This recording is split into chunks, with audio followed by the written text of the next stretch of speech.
ಒಂದು 25,000 ಜನ ಇದ್ದರು ಶಿರ್ಸಿಲಿ.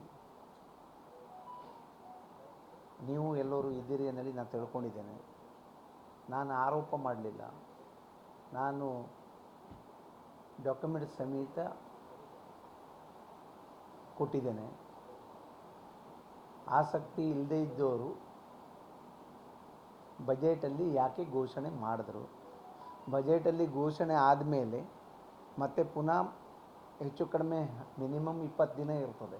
ಒಂದೇ ಒಂದು ದಿನ 5 ಶಾಸಕರಿದ್ದರು, 2 ಮಿನಿಸ್ಟ್ರಿದ್ದರು ಬಿ ಜೆ ಪಿಯವರು. ಈ ಜಿಲ್ಲೆಯಲ್ಲಿ 5 ಶಾಸಕರಿದ್ದರು. ದೇಶಪಾಂಡೆ ಸಾಹೇಬರು ಒಬ್ಬರು ಬಿಟ್ಟರೆ 5 ಜನ B J P M L A ಇದ್ದರು.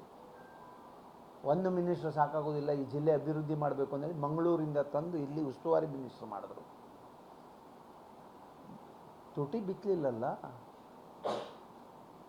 ಯಾಕೆ ನಮ್ಮ ಇಚ್ಛೆನೋ ಅಥವಾ ಅವ್ರದ್ದು ಇಚ್ಛೆನೋ? ನಾನೇನು ಸುಳ್ಳು ಹೇಳಲಿಲ್ಲ, ಪ್ರತಿಯೊಂದು ಪೇಜ್ ಹೇಳಿದ್ದೇನೆ. ವಿತ್ ರೆಕಾರ್ಡ್ ಬಿಡುಗಡೆ ಮಾಡಿದ್ದೇನೆ. ಸುಮ್ಮನೆ ಬಾಯಿ ಅದೇನಲ್ಲಿ ಹಾಗೆಲ್ಲ ಮಾತಾಡಬಾರ್ದು. ಅವ್ರ ಜವಾಬ್ದಾರಿ ಇದ್ದವರು ಸುಮ್ಮನೆ ಇಂಪ್ಲಿಮೆಂಟ್ ಮಾಡಿದ ತಕ್ಷಣ ಬರೋದಿಲ್ಲ. 8,000 ಕೋಟಿ ರೂಪಾಯಿಂದು ಅವರು ಅವ್ರು ಘೋಷಣೆ ಮಾಡಬೇಕಾದ್ರೆ 5,300 ಕೋಟಿ. ಈಗ ಅದಕ್ಕೆ 8,000 ಕೋಟಿ ಆಗಿದೆ. ಸುಮ್ಮನೆ ನೀವು ಕೇಳೋದು ಪ್ರಶ್ನೆ ಅವ್ರ ಹತ್ರ ಕೇಳೋದಿಲ್ವಾ ಅಂತ. ನೀವು ಸ್ವಲ್ಪ ವಯಸ್ಸಾಗಿದೆ, ಮತ್ತು ಲಾಯರ್ ಇದ್ದಾರೆ, ಅವ್ರ ಪಾಪ ಸ್ಪೀಕರ್ ಆದವರು, ಮಿನಿಸ್ಟರ್ ಆದವರು ಅನ್ನೇಳಿ ನಮಗೇನೋ ನಮ್ಮ ಹತ್ರ ಹೀಗೆ ಕೇಳ್ತೀರಿ, ಅವ್ರಿಗೆ ಕೇಳ್ರಿ. ಒಂದು ಪ್ರಾಜೆಕ್ಟನ್ನು ತಂದು 5,300 ಕೋಟಿ ರೂಪಾಯಿನ ಪ್ರಾಜೆಕ್ಟನ್ನು ಘೋಷಣೆ ಮಾಡ್ತಾರೆ ವಿಧಾನಸೌಧದಲ್ಲಿ ಅಂತ ಹೇಳಿದ್ರೆ ಏನು ಹುಡುಗಾಟಿಗೆಯಾ? ಏನು ತಿಳ್ಕೊಂಡಾರೆ ಅವ್ರು ಮಾತಾಡೋದು? ತಪ್ಪನ್ನು ಒಪ್ಪಿಕೊಳ್ಳಿ, ಅದರ ನಂತರ ಏನು ಮಾಡಬೇಕು ಅಂತೇಳಿ ಹೇಳಿ. ಸಂಪೂರ್ಣವಾದಂಥ ಸಹಕಾರ ನಾನು ಮಾಡ್ತೀನಿ. ನಾನು ಗುರುಗಳ ಮುಂದೆ ಹೇಳಿದ್ದೇನೆ, ಅಲ್ಲಿ ಏನು ಹೇಳಿದ್ದೇನೆ ಇಲ್ಲೂ ಅದೇ ಹೇಳ್ತೀನಿ. ನಮಗೆ 2 ಯೋಜನೆ ಅವಶ್ಯಕತೆ ನನಗಿಲ್ಲ, ಹಿತಾಸಕ್ತಿ ನನಗೇನೂ ಇಲ್ಲ.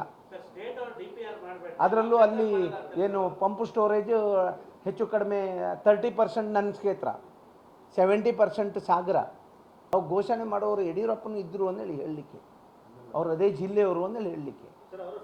ಸೆಂಟ್ರಲ್ನವ್ರು ನಿಲ್ಲಿಸಲಿ, ಏನು ನಿಲ್ಲಿಸ್ಲಿಕ್ಕೆ ಆಗೋದಿಲ್ಲ ಅವ್ರ ಹತ್ರ. ಅವ್ರು ಯಾಕೆ ನಿಲ್ಲಿಸಬಾರ್ದು? ನಮ್ಮ ರಾಜ್ಯದಲ್ಲಿ ಯಾರು ಮತ್ತೊಂದು ಜಿಲ್ಲೆಯವರು ನೀರು ಕೇಳ್ತಾರೆ ಅಂದೇಳಿ ಇವರು ಮಾಡಿ ಹೋದ ಪ್ರಾಜೆಕ್ಟು ಇವರೇ ನೀರು ಕೊಡ್ತೆ ಹಾವೇರಿಗೆ ಅಂದೇಳಿ ಹೇಳಿದ್ದವರು. ಹಾವೇರಿಲಿ ಮಾಜಿ CM ಸ್ವಾಮಿಗಳು ಕರ್ಕೊಂಡು ಪಾದಯಾತ್ರೆ ಮಾಡ್ತಾರಂತೆ ನೀರು ಕೊಡದಿದ್ರೆ. ಅವ್ರನ್ನೆಲ್ಲ ಸರಿ ಮಾಡಲಿ. ಬಿ ಜೆ ಪಿಯವರು ಹಿತಾಸಕ್ತಿ ಏನು ಮನಸ್ಥಿತಿ ಸರಿ ಇಲ್ವಾ ನಡಿ ಏನಾದ್ರು ಮಾತಾಡ್ತಾರೆ ಅಂದರೆ. ಅವರೇ ಹಾವೇರಿ ಮಂತ್ರಿ ಅಂತ ಕಾಣ್ತದೆ, ಯಲ್ಲಾಪುರ ಶಾಸಕರು ಶಿವರಾಮ್ ಹೆಬ್ಬಾರ್ ಅವರು. ನನಗೆ ನೇರವಾಗಿ ಹೇಳ್ತೀನಿ, ನಾನು ಹೆಚ್ಚಾಗಿ ಗೊತ್ತಿಲ್ಲ, ಮಂತ್ರಿ ಅಂತೂ ಇದ್ದರು ಅವರು. ಅಂದ್ರೆ ಹಾವೇರಿ ಉಸ್ತುವಾರಿ ಅಂದೇಳಿ ನನಗೆ ಇದು ನೆನಪು. ಮತ್ತೇನಾದರೂ ವ್ಯತ್ಯಾಸ ಇದ್ರೆ ಮತ್ತೆ ಟ್ರೋಲ್ ಆದ್ರೆ ಕಷ್ಟ. ಶಿವರಾಮ್ ಹೆಬ್ಬಾರರು ಅವ್ರ ಕ್ಷೇತ್ರದಲ್ಲೇ ವರದಾ ನದಿ ಬರೋದು. ಅವರು ಆ ಸಂದರ್ಭದಲ್ಲಿ ಮಂತ್ರಿ ಇದ್ದರು. ಆ ಸಂದರ್ಭದಲ್ಲಿ BJPಗೆ ನಮ್ಮ ಪಕ್ಷ ಬಿಟ್ಟು BJPಗೆ ಹೋಗಿ ಗೆದ್ದು ಮಂತ್ರಿಯಾಗಿ ಅವರು ವಿಧಾನಸೌಧ ಒಳಗಿರುವಾಗಲೇ ಈ ಪ್ರಾಜೆಕ್ಟ್ ಆಗಿದ್ದು. ನೀವೇನು ಡೌಟಲ್ಲಿ ಮಾತಾಡಬೇಡಿ. ನಾವು ಶಿವರಾಮ್ ಹೆಬ್ಬಾರ್ ಜೋಸ್ತ್ರೆ ಪಕ್ಷ ಬಂದಾಗ ನಮ್ಮದು ಬೇರೆ ಅವ್ರದ್ದು ಬೇರೆ ಆಗಿತ್ತು. ಈಗೆಲ್ಲ ಒಂದೇ. ನಮ್ಮ ಪಕ್ಷಕ್ಕೆ ಬಂದಿದ್ದಾರೆ ಅವರು, ನಮ್ಮ ಜೊತೆ ಇದ್ದಾರೆ ಅವರು. ಆದರೆ ಏನಾಗಿದೆಲ್ಲ, ಯಾರು ತಪ್ಪು ಮಾಡಿದಾರಲ್ಲ ತಪ್ಪೇ. ಅವ್ರು ಮಾಡಿದ್ರು ತಪ್ಪೇ, ನಾನು ಮಾಡಿದ್ರು ತಪ್ಪೇ. ನಾನು ಓಪನ್ ಆಗಿ ಹೇಳ್ತೀನಿ, ಸರಿ ಮಾಡಬೇಕೀಗ. ಅವ್ರು ಯಾರು ತಪ್ಪು ಮಾಡಿರ್ತಾರಲ್ಲ ಅವರೇ ಸರಿ ಮಾಡಬೇಕು. ಜನರು 5 MLA ಕೊಟ್ಟಿದ್ರಲ್ಲ ಈ ಜಿಲ್ಲೆಯಲ್ಲಿ, ಅವರು ಉತ್ತರ ಕೊಡ್ತಾರೆ ಮುಂದೆ. ನಮಗೆ 4 ಆಗಿತ್ತು, ಒಂದು ಕಡಿಮೆ ಆಯಿತು ಅಂದ್ರೆ ಮತ್ತೊಂದು ತೊಗೊಂಡ್ರು ನಾವು. ಈಗ ಆಯ್ತು ರೀ, DK ಅವ್ರು ಮಾತಾಡಿದ್ದಾರೆ, ಓಕೆ. ಬೊಮ್ಮಾಯಿಯವ್ರು ಮಾತಾಡೋದಕ್ಕೆ ಏನು ಹೇಳ್ತೀರಿ? ಬೊಮ್ಮಾಯಿಯವ್ರು ಬುಕ್ ತೊಗೊಂಡು ಓದಿದಾರಲ್ಲ ವಿಧಾನಸೌಧದಲ್ಲಿ. ಇವರು 5 ಜನ ಕೂತ್ಕೊಂಡಿದ್ರಲ್ಲ, ಏನು ಮಾಡ್ತಾಯಿದ್ರು ಹಂಗಾದ್ರೆ? BJPಯವ್ರು ಕೊಟ್ಟು ಹೋಗಿದ್ದಾರೆ, ಅವರೇ ಸ್ಯಾಂಕ್ಷನ್ ಮಾಡಿ ಹೋಗಿದ್ದಾರೆ, ಅವರೇ ಮಾಡಿದಂಥ ಪ್ರಾಜೆಕ್ಟು. ಈಗೂ ಅರಣ್ಯ ಇಲಾಖೆಯಿಂದ ವಾಪಸ್ ಬಂದಿದೆ ಅಂದೇಳಿ ನನಗೆ ಬಂದಂಥ ಮೆಸೇಜು. ಸೆಂಟ್ರಲ್ ಅವ್ರು ಕ್ಲಿಯರೆನ್ಸ್ ಕೊಡದೆ ಮಾಡಲಿಕ್ಕೆ ಆಗೋದೇ ಇಲ್ಲ. ಇದು ಒಳ್ಳೆ ಸಂದರ್ಭ, ಕೊಡಬೇಡಿ ಅಂದರೆ ಆಯ್ತು ಅಷ್ಟೇಪ್ಪ. ಇವ್ರು ಹೋಗಿ ಹೌದು, ಘಂಟಾಘೋಷವಾಗಿ ಹೇಳ್ತೀನಿ ಎಲ್ಲರ ಹತ್ರ, ಮುಖ್ಯಮಂತ್ರಿಗಳ ಹತ್ರನೂ ವಿನಂತಿ ಮಾಡ್ಕೊಂಡಿದ್ದೇನೆ, ನಾನು ಲೆಟರ್ ಅವರಿಗೂ ಕೊಟ್ಟಿದ್ದೇನೆ, ಜಾರ್ಜ್ ಅವ್ರ ಹತ್ರನೂ ಮಾತಾಡಿದ್ದೇನೆ, ಲೆಟರ್ ಅವರಿಗೂ ಕೊಟ್ಟಿದ್ದೇನೆ. ನಮಗೆ ಈ ಯೋಜನೆ ಬೇಡ ಅನ್ನೋದು. ಇವರು ಯಾರು ವಿರೋಧ ಮಾಡೋಕ್ಕಿಂತ ಮೊದಲೇ ನಾನು ಕೊಟ್ಟು ಮುಗಿಸಿದೆ. ಆದರೂ ಇಲ್ಲ, ಹಿಂದೆ ಮಾಡಿದ್ದೋದು ಏನು ಯಾರಿಗೂ ತೊಂದರೆ ಆಗೋದಿಲ್ಲ ಅಂದರು. ನನಗೆ ಗೊತ್ತಿಲ್ಲ, ಬಿ ಜೆ ಪಿಯವರೇ ಒಪ್ಕೊಂಡು ಮಾಡೋರು ಅಂದ್ಗಳಿಗೆ ನಾನು ಸ್ವಲ್ಪ ಸುಮ್ಮನಾದೆ. ನನಗೆ ಗೊತ್ತಿಲ್ಲ ಇವರು ಈ ರೀತಿಯಲ್ಲಿ ಇವರು ಯಾವ ಸ್ವಹಿತಾಸಕ್ತಿಯಿಂದ ಮಾಡಿದ್ದಾರೆ ಗೊತ್ತಿಲ್ಲ. ನಾನು ಈಗೂ ಹೇಳ್ತೀನಿ, ನಿನ್ನೆನೂ ಹೇಳಿದ್ದೇನೆ, ನಾಳೆನೂ ವಿರೋಧನೇ ನಂದು. ನಾನು ಸಂಪೂರ್ಣವಾದಂಥ ಫುಲ್ ವಿರೋಧ ಇದೆ. ಯಾವುದಾದ್ರೂ ಒಂದು ಯೋಜನೆ ನಾನು ವಿರೋಧ ಮಾಡೋ ಯೋಜನೆ ನಮ್ಮ ಸರ್ಕಾರ ಬಂದ ಮೇಲೆ ಅಲ್ಲ, ಈಗ 2.5 ವರ್ಷ 3 ವರ್ಷ ಆಗ್ಲಿಕ್ಕೆ ಬಂತು. ಯಾವುದಾದ್ರೂ ಯೋಜನೆ ವಿರೋಧ ಆಗುವಂಥ ಯೋಜನೆ ಈ ಜಿಲ್ಲೆಗೆ ನಮ್ಮ ರಾಜ್ಯ ಸರ್ಕಾರದಿಂದ ಬಂದಿದೆಯಾ?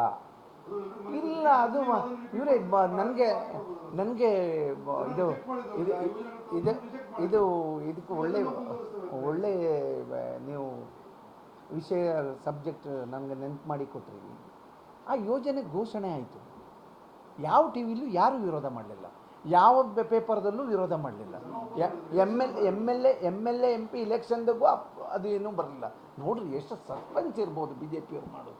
ವಿಧಾನಸೌಧದೊಳಗೆ ಬಜೆಟಲ್ಲಿ ಘೋಷಣೆ ಆಗಿದ್ದು ಒಂದೇ ಒಂದು ಜನ, ಈ ಜಿಲ್ಲೆಯ ಜನ ವಿರೋಧ ಮಾಡಲಿಲ್ಲ. ಅವ್ರವ್ರು ಮಾಡಿದ್ದ ಏನೋ ವ್ಯತ್ಯಾಸದಲ್ಲಿ ಮನೆ ಕಳಿಸ್ತಾರೆ, ಜನ ತೀರ್ಮಾನ ಮಾಡ್ತಾರೆ. ಈಗ ನಾನು 5 ವರ್ಷ ಇದ್ದೀನಿ, ನನ್ನ ನೋಡ್ತಾರೆ, ನಾನು ಬೇಡ ಅಂದರೆ ಮನೆ ಕಳಿಸ್ತಾರೆ. ಅದಕ್ಕಾಗಿ ನಾವು ಇವತ್ತೇ ಇಡೀ ದೇಶದಲ್ಲಿ ನಾವು ವಿಜೃಂಭಣೆಯಿಂದ ಈ ಸಂವಿಧಾನವನ್ನು ಒಪ್ಕೊಳ್ಳಿಲ್ಲ ಅಂದರೆ ನಾವು ಇಲ್ಲಿ ಕೂತ್ಕೊಂಡು ಮಾತಾಡಲಿಕ್ಕೂ ಆಗೋದಿಲ್ಲ. ಹಾಗಾಗಿ ಜನರ ಹತ್ರ ಅಧಿಕಾರ ಕೊಟ್ಟಿಟ್ಟಾರೆ, ಅವರ ಅಧಿಕಾರ ಉಪಯೋಗಿಸ್ಕೊಂಡು ನಮ್ಮನ್ನು ಮನೆಗೂ ಕಳಿಸ್ಬೋದು, ನಮ್ಮನ್ನು ವಿಧಾನಸೌಧಕ್ಕೂ ಕಳಿಸ್ಬೋದು. ನಾವು ಏನು ಮಾಡಿದ್ರು ನಾವು ಸ್ವಾಗತ ಮಾಡಲೇಬೇಕು. ಆತುರ ಏನು ರೀ? 3 ವರ್ಷ ಆಯಿತು ನಮ್ಮ ಸರ್ಕಾರ ಬಂದು, ಆತುರ ಏನು ಮಾಡಿದ್ದಾರೆ? ನಾನಂತೂ ನಿಮ್ಗೆ ನೋಡೋಕತ್ತಿ ಒಂದು 20 ವರ್ಷ ಆಯಿತು. ನೀವು ಯಾಕಿದು ವಿಧಾನಸೌಧದಲ್ಲಿ ಬಂದರೂ ನಿಮ್ಮ ಪೇಪರಲ್ಲಿ ನಿಮ್ಮ ಟಿ ವಿಲಿ ಬರಲಿಲ್ಲ ಅಂದರೆ ನಂಗೆ ಅದು ಟೆನ್ಷನ್. ನಾನು ಬಾಯಿ ಬಿಟ್ಟು ಹೇಳುವಂಗಿಲ್ಲ, ನೀವು ಮತ್ತೆ ಮತ್ತೆ ಕೇಳ್ತಾ ಇದ್ರಿ ಚೆನ್ನಾಗಿರ್ತದೆ. ಮೊನ್ನೆ ಸಿರ್ಸಿಗೆ ಹೋದ್ಮೇಲೆ ಗೊತ್ತು, 2000 ಏನು ಒಂದು 10 ವರ್ಷದ ಹಿಂದಿನಿಂದ ಒಂದು 2 ವರ್ಷ ಹೆಚ್ಚು ಕಡಿಮೆ ಇರ್ಬೋದು, ವರದಾ ಹೋರಾಟ ಸಮಿತಿ ಅದೇ. ಆ ಸಮಿತಿಯಲ್ಲಿ ಇದ್ದವ್ರು ಯಾರು? ಕಮಿಟಿಲೂ ಇದ್ದಾರೆ, ಕಮಿಟಿಲೂ ಅಲ್ಲಿದ್ದಾರೆ, ಸ್ಪೀಕರ್ ಆಗೂ ಇದ್ದರು. ಆ ಸಂದರ್ಭದಲ್ಲೇ ಆದರೂ ಹೋರಾಟ ಸಮಿತಿ ಏನು ಮಾಡ್ತಿದ್ರು ಅನ್ನೋದು ಯಾರೂ ಕೇಳಲಿಲ್ಲ.